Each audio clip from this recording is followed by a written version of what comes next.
disrupsi terus melaju kencang seiring derap langkah budaya dan pola pikir yang berkembang, dan kini saatnya untuk memahami dan berkomitmen untuk memantapkan moderasi beragama.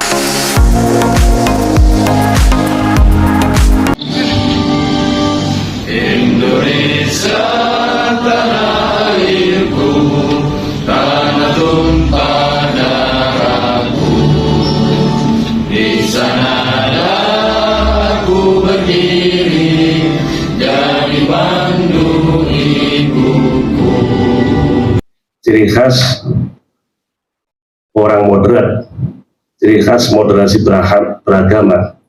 Orang yang disebut moderat itu apabila satu, komitmen kebangsaan. Komitmen kebangsaan yang meliputi bahwasanya negara kita berdasarkan Pancasila, Undang-Undang Dasar 45, Bhinneka Tunggal Ika, dan NKRI.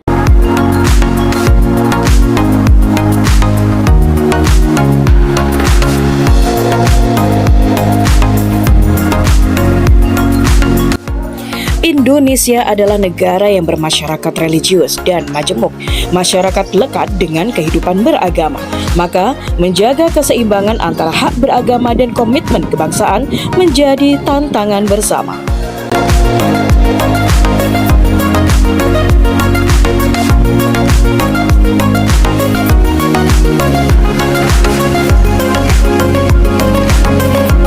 Assalamualaikum warahmatullahi wabarakatuh. Waalaikumsalam warahmatullahi wabarakatuh. Baik, sahabat OPJ TV dimanapun berada, yang kali ini kita merapat untuk membicarakan penguatan bagaimanakah penyuluh agama Islam bersikap menghadapi era modernisasi, dan kita sudah harus bermoderat begitu ya, tentang bagaimana untuk bisa menekan radikalisme itu semaksimal mungkin. Dan saat ini saya sudah berada bersama dengan Ketua Pokjalu Jawa Timur, Bapak Saifuddin Ma'arif. Kita akan coba berdiskusi, Pak Arif. Kita kira-kira kami sebagai penyuluh agama Islam yang ada di Jawa Timur harus melangkah seperti apa awalnya untuk mensikapi, menekan radikalisme dan memantapkan kembali moderasi beragama, terutama di Provinsi Jawa Timur. Silakan. Oke, terima kasih. Assalamualaikum warahmatullahi wabarakatuh. Terima kasih Mbak Ica. Jadi kalau kita berbicara masalah moderasi beragama khususnya untuk di Jawa Timur ya, untuk kawan-kawan penyuluh, yang harus dipahami yang pertama adalah tentu jati diri. Betul. Nah, jati diri sebagai seorang ASN bagi yang PAIF dan yang untuk penyuluh agama Islam, ya tentunya jati diri sebagai penyuluh agama ya, yang harus mampu mengejawantahkan nilai-nilai agama kita, yakni agama Islam sebagai rahmatan lil alam. Ya. Nah, itu yang prinsip. Nah, yang kedua tentu memahami moderasi beragama sendiri itu apa. Ya, jadi moderasi beragama itu lebih pada sikap, cara berpikir, cara pandang tentunya di dalam kita memanai, memanai agama. Karena pada hakikatnya agama itu sudah moderat. Betul. Nah, tetapi bagaimana sekarang implementasi kita untuk mengejawantahkan sikap moderat dalam kehidupan sehari-hari.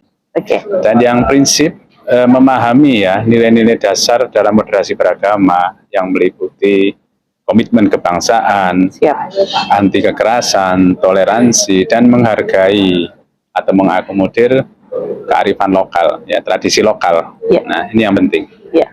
Kemudian saya beralih kepada Pak Rahmat. Pak Rahmat, kita ini kan sudah berada di era digital ya. Jadi kita pun pelaporan kita itu kan sudah berbasis digitalisasi, dan peran kami sebagai penyuluh, peran kita semuanya di Provinsi Jawa Timur pada khususnya, ketika kita berada di era digitalisasi, maka kita harus seperti apa mensikapi modernisasi saat ini dan untuk bisa menekan radikalisme lewat media sosial. Oke, terima kasih Mbak Ica. Assalamualaikum warahmatullahi wabarakatuh. Waalaikumsalam. Sebagaimana yang sudah kita ketahui bahwa fungsi kita sebagai penyuluh agama itu adalah sebagai pusat informasi, kemudian kedua sebagai edukasi ya, sebagai edukator, dan yang ketiga adalah sebagai advokator. Artinya penyuluh itu sebenarnya berfungsi sebagai agent of change, agen terhadap perubahan sosial yang ada. Nah, di era digital ini banyak perubahan-perubahan yang sangat cepat gitu ya, istilahnya orang menyebut disrupsi ya. Betul. Nah, dan itu sesungguhnya perubahan itu dikarenakan ya informasi yang begitu cepat melalui berbagai media sosial. Maka penyuluh juga harus hadir di sana, karena kalau kita lihat generasi milenial dari hasil kajian kemarin itu kan ada 30 juta ya. Luar biasa ya. 30 juta generasi milenial yang ini tidak tersentuh oleh kita karena mereka itu belajar beragama justru dari konten-konten yang ada itu. Nah, maka penyuluh harus bisa mengambil perannya di sana. Harus gercep begitu ya, Pak.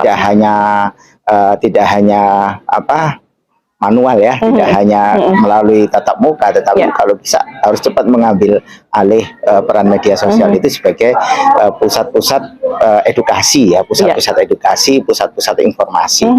Terutama ini ya garapan kita adalah di generasi milenial itu. Iya, betul. Gitu, luar biasa. Memang karena mau tidak mau kita harus ambil langkah di situ dan kita bisa memberikan warna dari sekian konten-konten yang ada, kan begitu Pak Arif? Sehingga akhirnya mereka akan gampang mendapatkan informasi ketika klik ilmu tentang keagamaan, kita muncul tuh konten-konten dari penyuluh itu Pak Arif. Kira-kira sudah siapkah teman-teman penyuluh Jawa Timur untuk ke itu? Kira-kira langkah ke depan?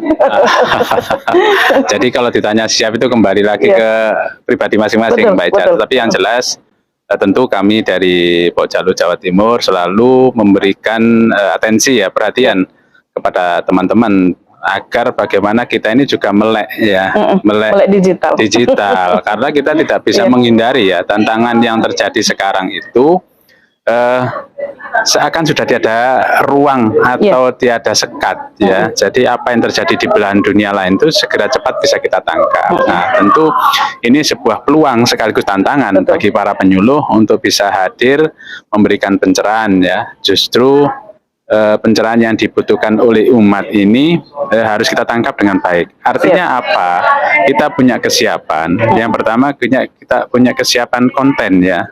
Konten yang baik tentunya. Betul. Yang dibutuhkan oleh umat. Kemudian yang kedua, tentu kita juga harus bisa menampilkan profil lah. Ini loh penyuluh. Penyuluh itu ya juga harus lebih dikenal, lebih dikenal, istilahnya marketable lah. Jadi punya branding yang bagus. Nah, untuk membranding yang bagus ini tentu produknya juga bagus, kualitas penyuluhnya juga bagus. Jadi saya pikir kalau masalah kesiapan, insya Allah teman-teman di Jawa Timur sudah banyak melangkah ke sana. Ini dibuktikan dengan apa? Yang pertama, sudah banyak kanal ya. Betul. Kawan-kawan sudah memiliki kanal YouTube, sudah memiliki kanal Instagram, dan istilahnya kanal-kanal media sosial yang ada, platform-platform yang ada. Bisa dimanfaatkan teman-teman untuk berdakwah. Kemudian yang kedua, memperkuat jejaring kerja. Ini yang penting ya. Kerja kita itu adalah kerja kolektif, bukan kerja individual. Nah, filosofinya itu kan seperti sapu lidi. Sapu lidi kalau hanya satu, buat nyapu tentu tidak bisa. Tetapi manakala menyatu semakin banyak jejaring yang kita lakukan, maka hasil dan daya gunanya itu tentu lebih terasa. Seperti itu mungkin Mbak Ica. Baik, terima kasih Pak Arif dan Pak Rahmat. Baik, sahabat OPJ TV dimanapun berada, demikianlah tadi reportase kami bertiga untuk bisa menyemangati kita semuanya, penyuluh agama Islam Provinsi Jawa Timur. Terima kasih, sampai jumpa. Assalamualaikum warahmatullahi wabarakatuh. Waalaikumsalam warahmatullahi wabarakatuh.